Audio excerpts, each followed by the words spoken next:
Okay, good day everyone. Once again, I welcome you to another episode uh, with Gido Academy, which is the Gido Approach to Chemistry, how chemistry is being simplified for WAEC and JAMB students.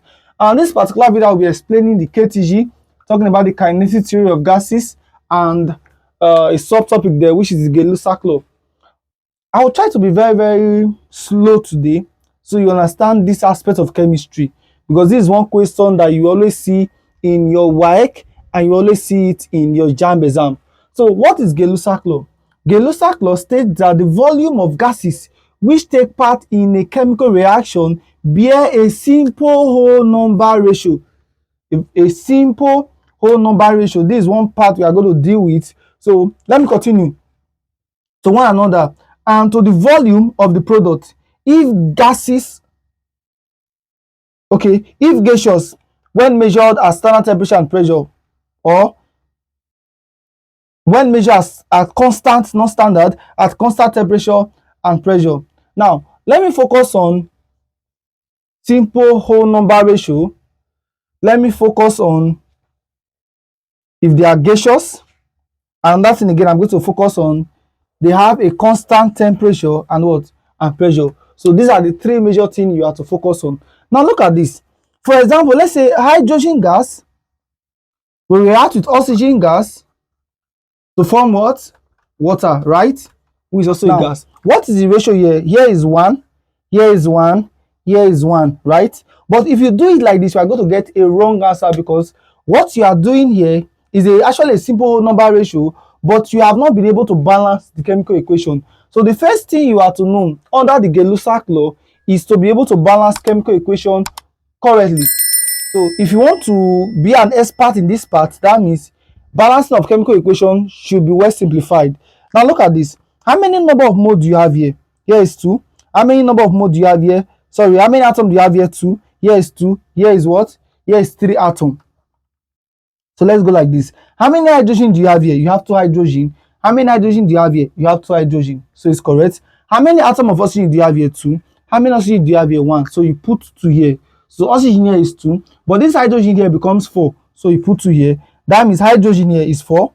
Hydrogen here is 4. Oxygen here is 2. Oxygen here is what? Is 2.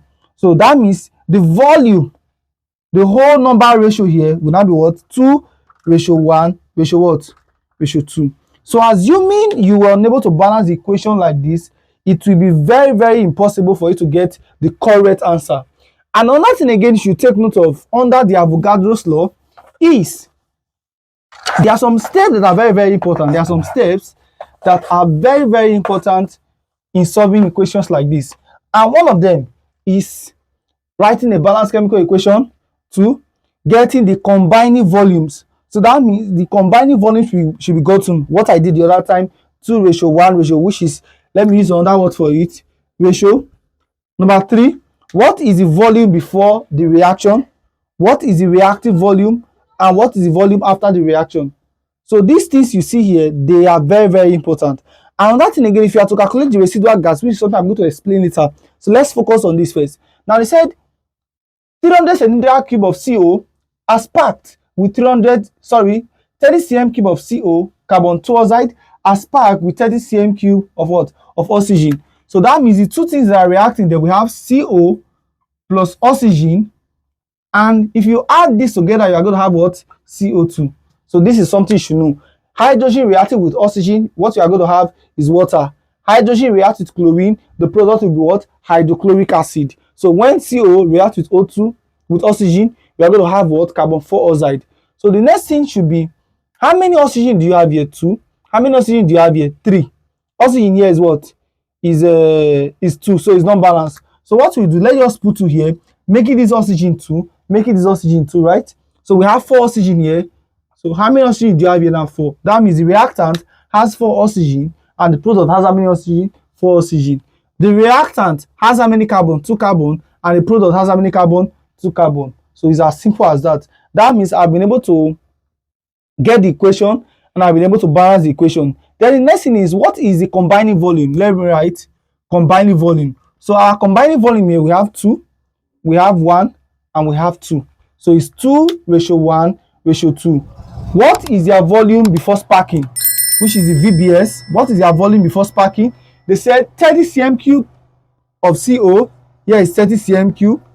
How many cm cube of oxygen? 30 what? Cm cube. Remember, before sparking, before the reaction, there is no product. That means you can't get the product here. Before you start cooking, is there any food that you are prepared? The answer is no. It is your reactant, is what you are reacting that will give you the food you are preparing, right? So that's how it works. You can't get the product. Let's say the reaction between an acid and a base to form salt and water. Initially, you can only have acid and base. You can't get salt and water until after the reaction. So then the next question is, what is their reacting volume? What is their reacting volume? The reacting volume must be equal. So that means if here is 2, here is 30. If 30 is 2, then 1 will be what? 15. Or let's say, assuming this place is 3. If 30 is 3, 1 will be equal to what? 10. It's as simple as that. I don't want you to do a lot of calculation. So assuming, let's say you have, here is 40, and let's say here is 20 centimeter cube. Or let me just change it to 40 centimeter cube. Here is 4, and here is ratio 1, right? So that means if 4 mole is equal to 40, 1 mole here will be equal to what? 10 will not be equal to 40. Or if 40 is equal to 1, then this 4 will be equal to what? Will now be 4 times 40. So please, that's what you do. But if you do it like this, here will be 40, and 4 times 40, that will be 160. That means if you subtract, you are going to have a negative value. So because of that, work with the larger value. So let's go with this again. If 30 is equal to 2, 1 will be equal to what? 15. So 30 will be equal to 2 centimeter cube. That's for the reactive volume. Then 1 will be equal to what? 50 centimeter cube. And this is 2. 2 will be equal to what? 30 centimeter cube. Let me explain. If 30 is 2, you don't work with this 30 again. Work with the highest value, the highest number of mole. This one is 0. So if 30 is 2, 1 will be equal to 15. If 30, let's say, is 3, this one here would have been equal to what? 10. So that is reactive. That's how you get your reacting volume. Then how do you get your volume after sparking? So you subtract 30 minus 30, we have 0. 30 minus 15, we have 15 centimeter cube. Then 0 minus 30, we have what? 30 what? Centimeter cube, because this one is already out of the game. Now listen, if they ask you to calculate the residual gas, it means what amount of gas is remaining. What is the remaining gas? So it will now be 15 plus 30, which is equal to what? 45. So 45 centimeter cube is the residual gas. If they ask you what is the residual gas for the reactant, this residual gas is talking about the reactant and the product. But what is the gas remaining for CO is 0. For oxygen is what? 15. For the product only is what? 30. So the residual gas is more of the one that is remaining for that of the reactant and that of the what? Of the product. So that is how you easily get your answer. As simple as that. Now let's assume that this one is 3 and this one is 1. So that means 3 will give us this, right? Let me quickly erase this part so we don't mix things up. So that means for the reacting volume, if 3 is equal to 30, then 1 will be equal to what? 10. Just for you to divide. So then let's subtract. Here is 2. Very good. If 3 is equal to 30, 1 is equal to 10, 2 will be equal to what? 2 will be equal to 20 centimeter cube. As simple as that. Then from there, yes. So from there, the volume after sparking, here will be 30 minus 30, which is dash. Here will give us 20 centimeter cube. Here will give us 20 centimeter cube. Yes. Then what are we going to do? The volume residual gas will be 20 plus 20, which is equal to what? 40 centimeter cube. Or the unreacted gas. If they ask what is the unreacted gas, the unreacted gas is what? Is 20. Because out of the 30 centimeter cube they gave to us, they said sparked with 30 centimeter cube. We didn't use the whole of 30. What we used was what?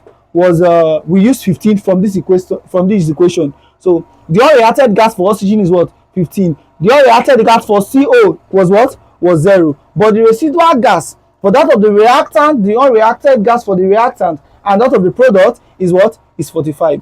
So that is how you easily calculate the Gay Lussac law under the kinetic theory of gases. Remember, our major work is to simplify chemistry, and if you there's a part of this you don't really understand, please drop that in the comment section. I might create another video to explain that part deeply. Don't forget, STP at STP is talking about a constant or a standard temperature and what, and pressure. And I told you in a previous video, standard temperature is standard temperature is 273 Kelvin, while standard pressure is 1 what, atm, or it can be 760 millimeters of mercury, or it can be 760 torrent. These are the three values that you may see in your WAEC and JAMB exam. Don't forget, if this is the first time of you coming across our video, subscribe to my YouTube channel. If not, this will be the last time you will see our videos. I know that you don't want that. Please subscribe. Thank you.